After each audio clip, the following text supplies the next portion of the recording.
And the idea that our minds are interconnected, it's hard to picture how that actually works. I mean, I think, do you want to discuss some of your ideas in terms of what could be behind that? I mean, how do we picture that? Is it something spiritual? Is there a physical connection? How is it that our minds are connected this way?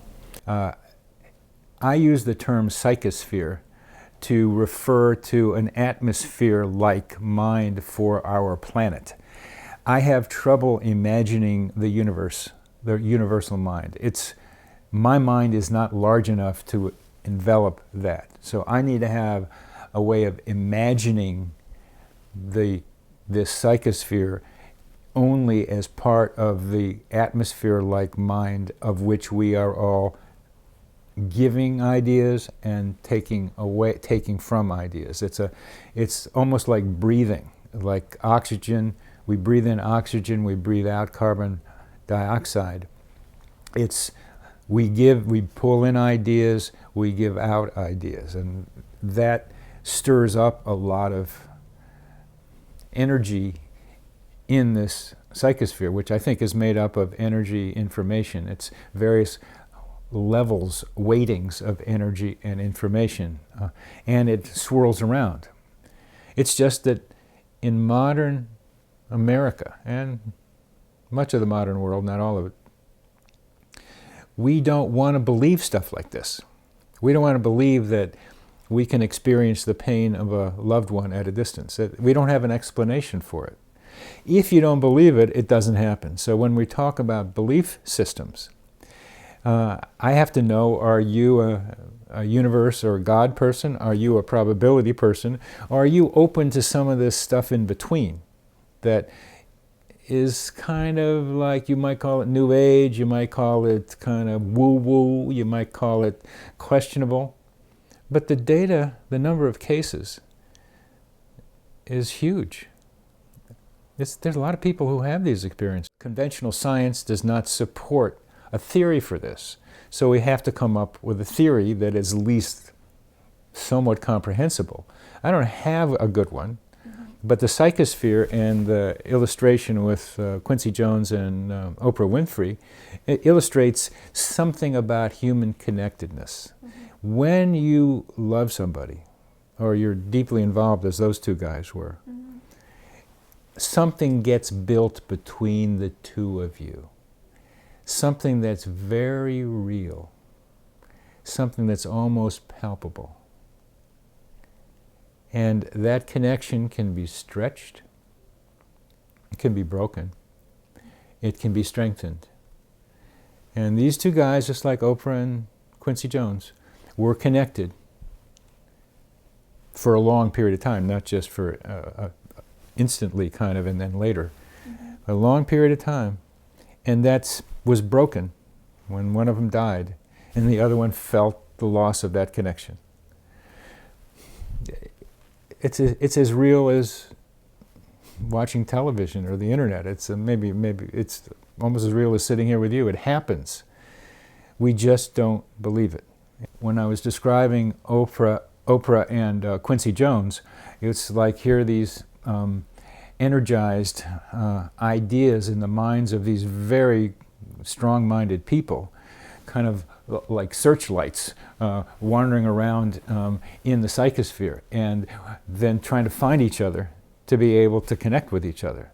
And this connection between minds is one of the most lovely experiences human beings can have. And we don't know that we can do this very well. It can be done not just with lovers and not just with children. It can be done among and between many people. And it's delightful. It's delightful. If we're aware of the possibility, there's a lot of energy information that can be exchanged in quite efficient ways and very pleasant ways once these connections are made. We talk about connection, but the literalness of this connection, of these various connections, it needs to be better understood. I think I'm experiencing them these days, and I think other people are too. But that will lead me to yet a different place. But we can come back to this. But I'll talk about something that's related to this. This is called "Where's Ruth?" And I got it from Sally Feather's book, The Gift. In this story, Ruth is a 6-year-old, and her mother needs to go to the store and leaves Ruth with the babysitter. And at the store, the mother suddenly is hit with a terrible feeling that something is wrong with Ruth. I will repeat that. Something is wrong with Ruth. The experience is out of the ordinary for that mother. Even if she is a worrier, the experience is out of the ordinary. Now, in retrospect, you could say it was out of the ordinary because of what happened. And there's also hindsight is a great way of making things up, too. I mean, it's a problem. And you don't know whether any of this is true, and any skeptic, any person who wants to, and not any person who wants it not to be true, can ask questions and make it seem like it's not true. It's easy to do. But since this happens regularly, I'll continue with this Where's Ruth story. She went home. Ruth wasn't there. Babysitter, where is Ruth? I thought she was next door with Anne, her 6-year-old playmate next door. Anne's mother doesn't know where the two of them are. Ruth's mother gets in a car, goes over the railroad track, parks near a gate, runs through the gate, runs down to an old quarry that's now filled with water, very deep quarry. And there's Ruth and Anne sitting there with taking their shoes off, about to go wading, and they would have waded into a very deep pond. They would have been dead. Well, why did Ruth's mother pick going to the pond rather than someplace else? It could have been because that was the most dangerous place. Or maybe Ruth had talked about wading. The mother had been there before, and there were several other places she could have gone. So you could say that she just happened to pick the right one. If you have enough of these stories, then maybe you have to think about something else. And the thinking about something else that I think about is that we have in our brains a hippocampus. Hippocampus is a place that helps a lot with memory. 2 researchers from Sweden have recently gotten the Nobel Prize for identifying grid cells in the hippocampus. Grid cells are ways that rats can identify where they are in their 3-dimensional space, their cage.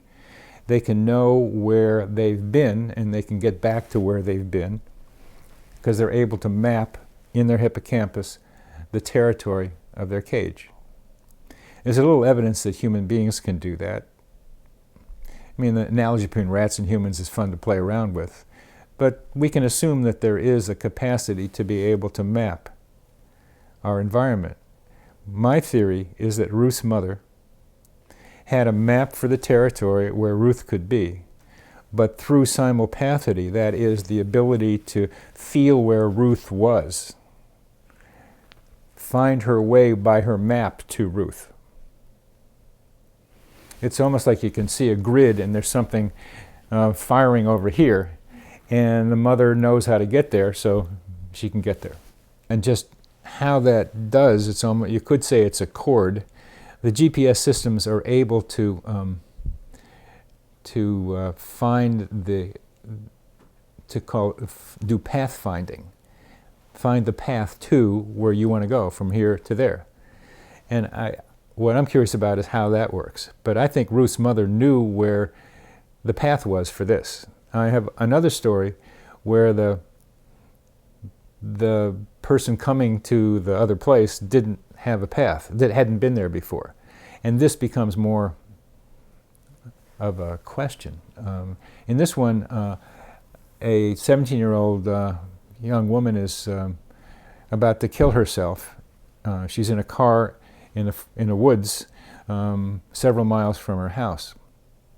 As she's thinking about doing it, her brother pulls up in his car, and they start talking. And she says, "What are you doing here?" He says, "I just felt the need to come."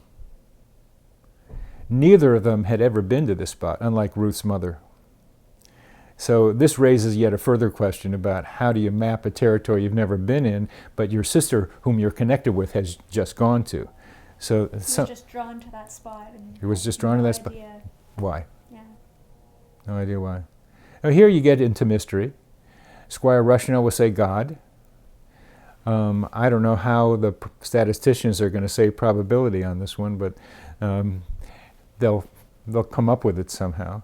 I'm suggesting we have a human GPS system with some foundational evidence already with the Nobel Prize winners for the grid cells. But there's something else that looks like that might be going on, and that's where the psychosphere theory starts coming in, that we're connected and we can follow those connections as we need to.